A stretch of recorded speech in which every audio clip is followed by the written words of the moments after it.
Hello friends, welcome to the new episode of my channel. আমি Prince এবং এই ভিডিওতে বলাতে পারে রাইজ অ্যান্ড ফলেরই একটা এপিসোড এটাকে বলতে পারো, বা অপরদিকে বলতে গেলে এটা কিন্তু কোথাও গিয়ে যাকে নিয়ে কথা বলছি সেই মুহূর্তে দাঁড়িয়ে নিজের একটা কী বলো উত্থান ডেকে এনেছে, কিন্তু আবার কিন্তু নিজের একটা পতন সে ডেকে আনার দিকে যাচ্ছে। তো এটাকে ঠিক প্রপারলি যেরকম রাইজ অ্যান্ড ফল নিয়ে আমরা আলোচনা করি যে কোনো একটা হিরোর খারাপ টাইম গেছে আবার সে নিজের উন্নতি করে, যেটা সেই রকম এপিসোড নয়।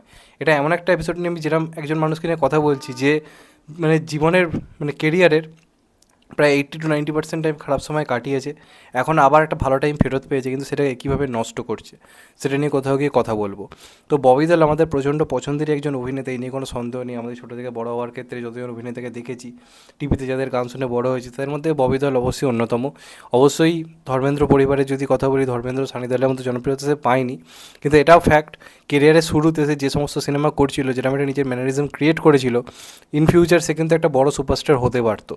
মানে বড় বড় সুপারস্টারদের যে নামগুলো আমরা শুনি, বেসিক্যালি আমরা টপ 6-7 যাদেরকে ধরি, সেই লিস্টে কিন্তু ববি দেওল থাকতে পারতো।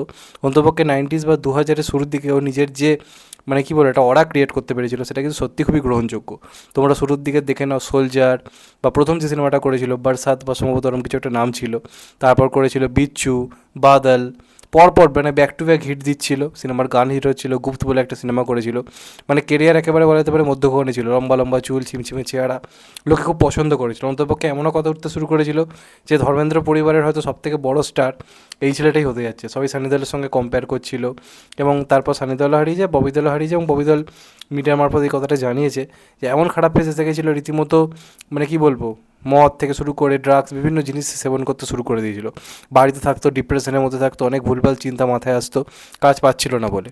তো তারপর আমরা দেখতে পাই ববি দেওলের একটা দুর্দান্ত উত্থান ঘটে আশ্রম বলে সিরিজটার মাধ্যমে, এবং তারপর তো অ্যানিমেলের কথা সবাই জানে, এবং এখনও তার হাতে বহু সিনেমা রয়েছে।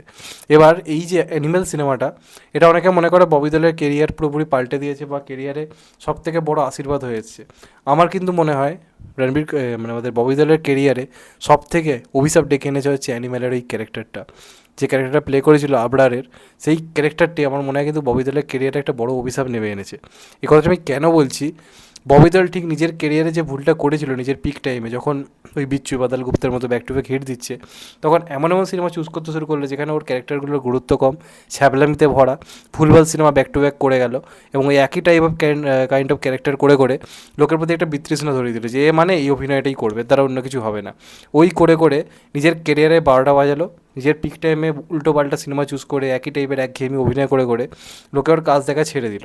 এবার এই যে সেকেন্ড ইনিংসটা শুরু হলো, এরকম অ্যানিমেলের মতো একটা ক্যারেক্টার প্লে এতটা জনপ্রিয়তা হলো, রীতিমতো রণবীর কাপুরের থেকে লাইমলাইট ছিনিয়ে নিয়ে সবাই ওকে নিয়ে আলোচনা করলো, তারপর উচিত ছিল নিজের কেরিয়ারে সঠিক সিদ্ধান্ত নেওয়া। এই কথাটা আমি কেন বলছি, অ্যানিমেলের ওই ক্যারেক্টারটি ওর 12টা বাজিয়েছে। আজকে আপনারা আপকামিং ওর কাজগুলো দেখুন, অ্যানিমেল করার পর থেকে টানা আরও 10 থেকে 12খানা সিনেমা করেছে, এবং আরও প্রায় 6 থেকে 7খানা সিনেমা আসা বাকি।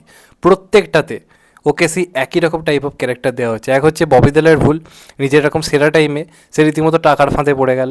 এই যে এটা ভুললে হবে না, ববি দেওল কিন্তু একজন ভালো অভিনেতা, সে শুধু ভিলেন ক্যারেক্টার করার জন্য কিন্তু নয়।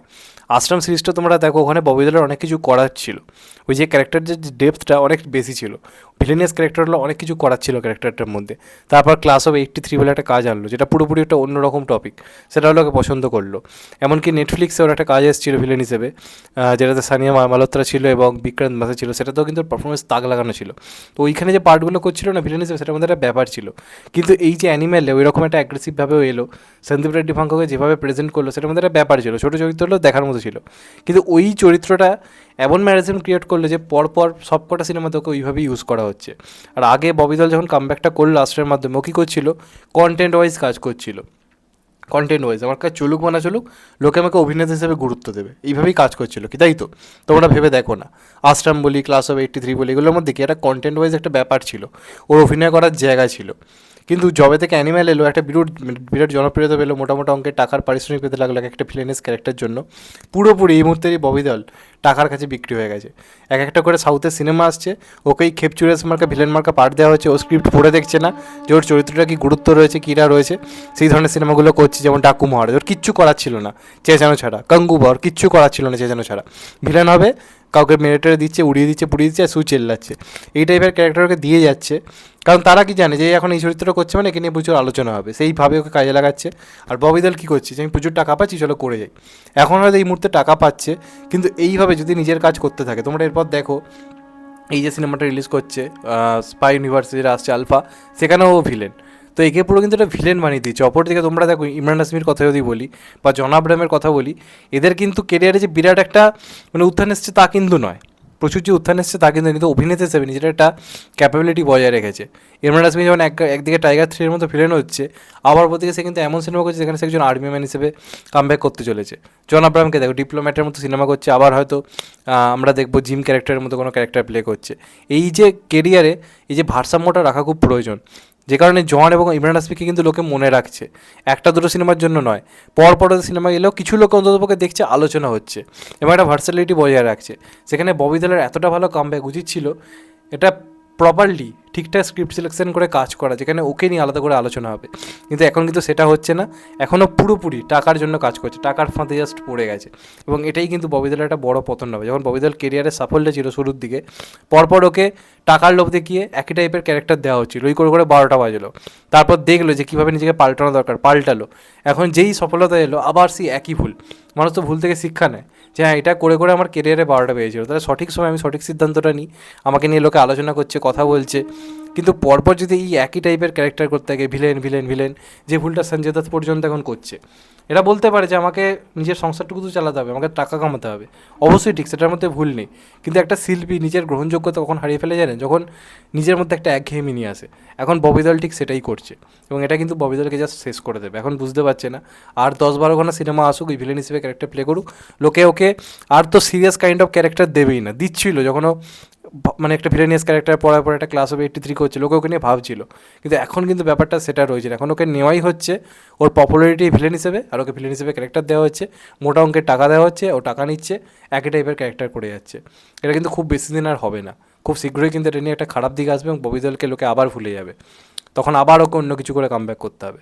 এটা ববি দেওলের পুরোপুরি নিজস্ব ভুল। যারা মানে মেকার্স, তারা তো কাজে লাগাবি, তারা সুযোগ কাজে লাগাবি, কিন্তু যাকে সুযোগটা দেওয়া হচ্ছে সে টাকা বেছে নেবে নাকি নিজের ভবিষ্যৎটাকে বেছে নেবে, সেটা ভেবে নেওয়া খুব ইম্পর্টেন্ট। যেটা আই থিঙ্ক ববি দেওল আবার ভুল করলো, আবার একটা ব্যর্থতা কিন্তু নিজের ডেকে আনতে চলেছে। যাই হোক, এটা নিয়ে মনে হলো আলোচনা করা দরকার, কারণ ববি দেওলের কামব্যাকে আমিও খুব খুশি হয়েছিলাম। অবশ্যই আমাদের ছোটোবেলা পছন্দের হিরোদের মধ্যে একজন, কিন্তু সেই যদি একই ভুল করে, নিজের ভুল থেকে কেউ যদি না ঠেকে না শেখে, তাহলে তাকে মানে ধরে রাখা বা তার সফলতা বজায় রাখা খুব খুব খুব ডিফিকাল্ট। যাই হোক, তোমাদের এটা নিয়ে কী মতামত অবশ্যই জানিও। আমি চাইবো অবশ্যই একটা অন্যরকম ক্যারেক্টার করে ববি দেওলকে নিয়ে আলোচনা হোক, তাহলে আই থিঙ্ক সে একটা নিজের জায়গা রাখতে পারবে, না হলে কিন্তু এই চিরতরে হারিয়ে যাবে ডাকু মহারাজের মতো সিনেমায় ওই একই খেপচুরে আসমাকে ভিলেন পার্ট করতে করতে। তো যাই হোক, এটা পুরোপুরি আমার মতামত, অনেকের সঙ্গে মত মিলতে নাও পারে।